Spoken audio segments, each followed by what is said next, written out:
नमस्कार, आप देख रहे हैं जन्नत की पुकार। इन दिनों आम आदमी पार्टी की दिल्ली सरकार के कथित शराब घोटाले पर भारतीय जनता पार्टी द्वारा मचाए जा रहे बवेले पर दिल्ली कांग्रेस ने जवाब दिया है। जन्नत की पुकार से बात करते हुए दिल्ली प्रदेश कांग्रेस के प्रवक्ता संजय बगड़िया ने शराब घोटाले को पीछे छोड़ते हुए आगे शिक्षा घोटाला सामने आने की भी बात कही है। इतना ही नहीं, दिल्ली प्रदेश कांग्रेस के प्रवक्ता संजय बगड़िया ने आम आदमी पार्टी पर राष्ट्रपिता महात्मा गांधी की अवहेलना का भी आरोप लगाया। देखिए पूरी रिपोर्ट। नमस्कार, आप देख रहे हैं जनमत की पुकार। आर के जायसवाल के साथ मैं अभी मौजूद हूँ संजय बगरिया जी के साथ। संजय बगरिया दिल्ली प्रदेश कांग्रेस कमेटी के प्रवक्ता हैं। बगरिया साहब, कैसे हैं आप? बहुत बढ़िया हैं। और पीछे जो होली का त्यौहार है बहुत उमंगों के साथ लोगों ने बनाया। हालांकि आज हम देर हैं लेकिन फिर भी बहुत अच्छी तरीके से लोगों ने बनाया और हम भी बहुत अच्छे हैं। और आप आए, बड़ा अच्छा लग रहा है। बहुत दिनों बाद आपसे मुलाकात हो रही है। बगरिया साहब, एक तरफ आम आदमी पार्टी, दूसरी तरफ भाजपा एक दूसरे पर आरोप प्रत्यारोप लगा रहे हैं। आम आदमी पार्टी कह रही है कि जो स्कूल बढ़िया बनवाए, जो स्विमिंग पूल बनवाए, जो मोहल्ला क्लिनिक बने, उसको जेल में डाल दिया। दूसरी तरफ भारतीय जनता पार्टी वो भी सड़कों पर है कि शराब घोटाला हुआ है। कांग्रेस कैसे देख रही है इसको? देखिए जायसवाल जी, जहाँ तक बात है स्कूलों की, बात हो रही है शराब नीति की, शिक्षा नीति की नहीं हो रही है। जब शिक्षा घोटाला भी सामने आने वाला है बहुत जल्दी, शिक्षा घोटाला भी, जो कमरे बनाए गए, जो बाथरूम जो थे, शौचालयों को कमरे के रूप में बनाया गया और उनमें किस प्रकार से जो बजट निर्धारित था उससे कई गुना खर्चा किया गया, जब उसकी बात करेंगे। हम बात करें शराब नीति की। आबकारी नीति पे सबसे पहले कांग्रेस ने कंप्लेंट की थी। सबसे पहले हमारे प्रदेश अध्यक्ष अनिल चौधरी जी ने एक चिट्ठी लिखी थी कि आबकारी नीति में बहुत कमियां हैं और उसके ऊपर एक्शन लिया जाए। भारतीय जनता पार्टी ने उसी का संज्ञान लेते हुए उसके ऊपर एक्शन लिया। एलजी साहब ने इंक्वायरी के लिए ऑर्डर किया और आज सब आपके सामने है कि आबकारी नीति में कितना बड़ा दायरा बढ़ चुका है। आबकारी नीति का आप देखिए, ना केवल मनीष सिसोदिया, उसका जो आग है, जो ये जांच की जो वो है, जो पूरा दायरा है वो आप देखिए तेलंगाना तक पहुंच गया है। ईडी ने उनको भी समन किया है और बहुत बड़ा एक ये स्कैंडल है, इसमें कोई शक नहीं है कि बहुत बड़ा स्कैम है ये। और ये स्कैम भले ही कुछ भी आप उसको मना करते रहें, ठीक है, अभी एक प्रारंभिक स्थिति में है, जांच का दायरा हो रहा है और ईडी और सीबीआई दोनों ने बिल्कुल बहुत बाकायदा अपने तरीके से इस केस को रखा है और मेरे ख्याल से न्यायालय भी इसको बहुत गंभीरता से ले रही है और जमानत अर्जी पे सुनवाई नहीं कर रही है, इसीलिए वो जेल में है। केजरीवाल लगातार हर मंच से बोलने की एक कट्टर ईमानदार है, कट्टर ईमानदार की सरकार है।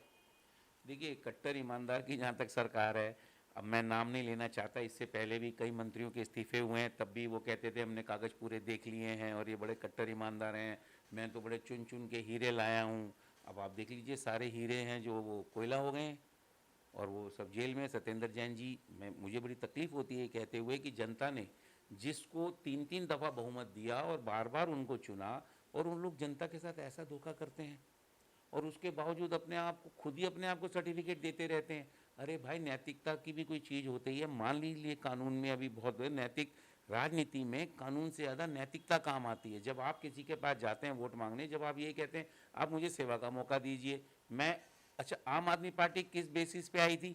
भ्रष्टाचार के खिलाफ, कि देश में बड़ा भ्रष्टाचार है और हम ये कर देंगे, हम वो कर देंगे। अरे भाई केजरीवाल जी, नैतिकता के आधार पर इस्तीफा देके दोबारा आए ना, आरोप सिद्ध होने दीजिए, आरोप सिद्ध होंगे। क्यों अपने आप को सर्टिफिकेट देते फिर रहे हैं? मैंने तो सुना है कि हर जगह उन्होंने अपने हर विधानसभा में अपने अपने विधायकों को कहा है मोहल्ला सभा, मोहल्ला सभा कीजिए। क्यों मोहल्ला सभा कर रहे हैं? अरे भाई, आप पाक साफ है ना, लोगों को पता है ना, अगर आपके बारे में लोगों के विचार जो हैं लोगों को पता है। आप तो बार बार कहते थे हम रायशुमारी करेंगे। शराब के ठेके खोलने के लिए रायशुमारी की थी क्या? औरतों ने कहा था क्या? महिलाओं ने कहा था क्या हर जगह ठेके खोलो? लोगों ने कहा था क्या हर जगह ठेके खोलो? और फिर अगर इतनी बड़ी वो बढ़िया पॉलिसी थी जिससे कि दिल्ली को बहुत बड़ा राजस्व मिलने वाला था, फिर क्यों बंद कर दी वो?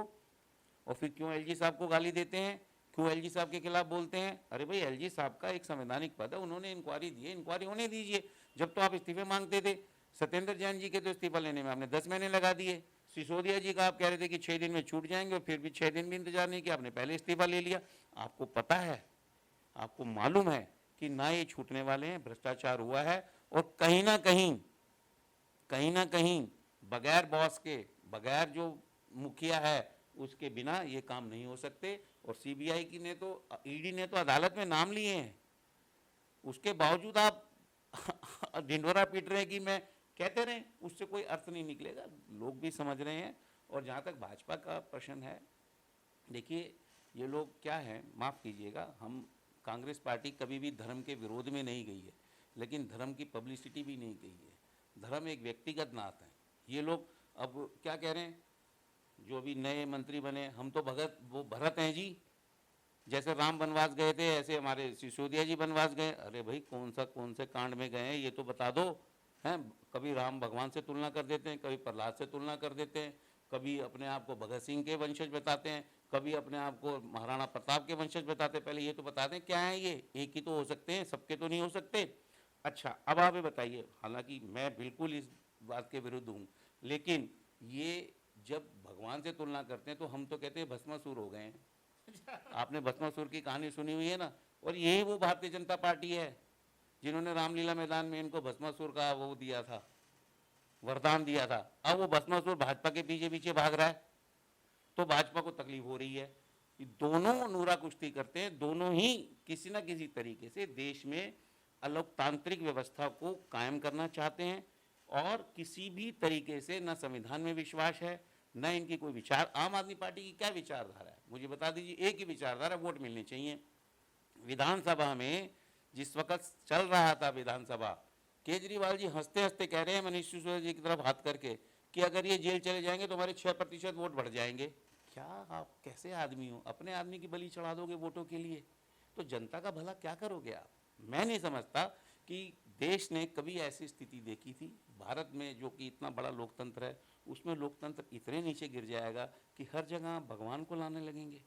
मैं नहीं समझता, और जनता देख रही है। देखिए, आपको वोट मिल रहे हैं, आप जीत रहे हैं, वो एक अलग बात है, वो लोकतंत्र का पैमाना नहीं है। लोकतंत्र का पैमाना ये है कि आप नैतिकता पे कितने खरे उतरते हैं। जनता ने आप में विश्वास दिखाया, आप विश्वास, जनता ऐसा काम करे जो जनता आप पे विश्वास करे। आप तो एक दूसरे को वो बड़ा चोर साबित करने में लग रहे हैं। चोर आप दोनों हैं। जब मनीष सिसोदिया जब ईडी के जांच के लिए जा रहे तो सबसे पहले राजघाट पर जाते हैं और वहाँ पर कहते हैं मैं भगत सिंह का वंशज हूँ, जेल जाने से नहीं डरते। देखिए, ये बिल्कुल आपने बहुत अच्छा प्रश्न किया कि राजघाट, इनको महात्मा गांधी जब याद आते हैं जब ये किसी न किसी संकट में फंस जाते हैं, और सिर्फ एक ड्रामे के लिए महात्मा गांधी की फ़ोटो लगाने में इनको शर्म आती है। अपने सब दफ्तरों से महात्मा गांधी की फ़ोटो उतार दी, और भ्रष्टाचार करके महात्मा गांधी जी के यहाँ जाते हैं। क्यों जाते हैं भाई महात्मा गांधी जी के यहाँ? आपने भ्रष्टाचार किया, भ्रष्टाचार करिए। महात्मा गांधी और भगत सिंह की तो जो सोच थी वो दोनों अलग अलग तरह की सोच थी। महात्मा गांधी जी ने तो कभी भी जो हिंसा का रास्ता नहीं अपनाया। मैं ये नहीं कह रहा, भगत सिंह जी का अपना एक सोचने का तरीका था, आज़ादी के लिए दोनों का लड़ने का अलग अलग तरीका था। तो आप अगर आप दोनों पंथ पे तो नहीं मान सकते ना। महात्मा गांधी, आप भगत सिंह जी की पूजा कीजिए, भगत सिंह जी हमारे आदर्श हैं, इसमें कोई शक नहीं है। कोई भी हिंदुस्तानी ये नहीं कह सकता कि भगत सिंह जी को अपना आदर्श मानते हैं। महात्मा गांधी को पूरा विश्व बापू के नाम से जानता है। जब आप इस प्रकार के, बापू भ्रष्टाचार के पक्ष में थे क्या? आप तो इस प्रकार जाते हैं जैसे कि आप कोई देश को आज़ाद कराने के लिए जा रहे हैं, विजय ऐसे हाथ हिलाते हुए जाएंगे, पटका पहन लेंगे, और वो कह रहे हैं जी मैं वहाँ जेल जाऊँ तो गर्व करना। अरे भाई, आप क्या देश की आज़ादी के लिए लड़ने जा रहे हो? क्या लड़ना? आप भ्रष्टाचार के आरोप से घिरे हुए हो, और आरोप साबित होंगे। सीबीआई बार बार कह रही है, ईडी बार बार कह रही है, और अब तो मेरे ख्याल से ये जासूसी कांड भी आ गया है, और जासूसी कांड तो बहुत खतरनाक कांड है। इस प्रकार से तो देशद्रोह का मामला बनता है। जिस तरीके से संदीप दीक्षित ने पत्र लिखा है इस मामले को लेकर, निश्चित रूप से देखिए, संदीप दीक्षित जी एक परिपक्व राजनीतिज्ञ हैं, और एक लंबा राजनीतिक उनका जो है तजुर्बा है उनके पास। श्रीमती शीला दीक्षित जी के पुत्र रहे हैं, और राजनीतिक परिवार से जुड़े हुए हैं, और बहुत ही गंभीर किस्म के वो एक नेता हैं। ऐसे ही आरोप नहीं लगाते हैं वो कि राजनेता के भाई की विरोध करने के लिए विरोध कर दिया। अगर उन्होंने कुछ कहा है, पत्र लिखा है, और जिन जिन सेक्शन के अंतर्गत उन पर कार्रवाई करने के लिए एलजी साहब से अनुरोध किया, और जहाँ तक मेरी जानकारी है एलजी साहब ने उस अनुरोध को मान भी लिया है, और अभी सीबीआई ने एक नई एफआईआर की है मनीष सिसोदिया जी, जो हमारे पूर्व उप मुख्यमंत्री थे दिल्ली के, उनके खिलाफ की है, और उसमें उनको आरोपी नंबर 1 बनाया है। तो एक के बाद एक परत खुलती जा रही है, और इनका जो असली रूप है वो सामने आ रहा है। जब तो ये कहते थे कि अन्ना हजारे के समय में हम ये नहीं लेंगे, हम वो नहीं लेंगे, हम ये नहीं करेंगे, हम वो नहीं करेंगे, अब सबसे ज़्यादा वही कर रहे हैं। जब मर्जी है तनख्वाह बढ़ा लेते हैं अपने विधायकों की। आप मुझे बताएं कि ये कौन सा तरीका है। और जितने इन्होंने बार बार कहे कि हम नवरत्न लेके आए हूँ, मैं तो हीरे छाँट के लाया हूँ, मैंने सारी पढ़ ली थी, और अगर पढ़ ली थी और गलत थी तो उसकी जिम्मेवारी केजरीवाल जी को लेते हुए मैं समझता हूँ नैतिकता के आधार पर उन्हें इस्तीफा देना चाहिए। तो ये हमारे साथ बात कर रहे थे कांग्रेस के प्रवक्ता संजय बगरिया साहब। मिलते हैं किसी और नए खबरों के साथ। अगर आपने हमारा अभी तक चैनल सब्सक्राइब नहीं किया है तो कृपया चैनल सब्सक्राइब कर लें, लाइक करें, शेयर करें, कमेंट करें। तो मिलते हैं फिर किसी और खबरों के साथ। नमस्कार।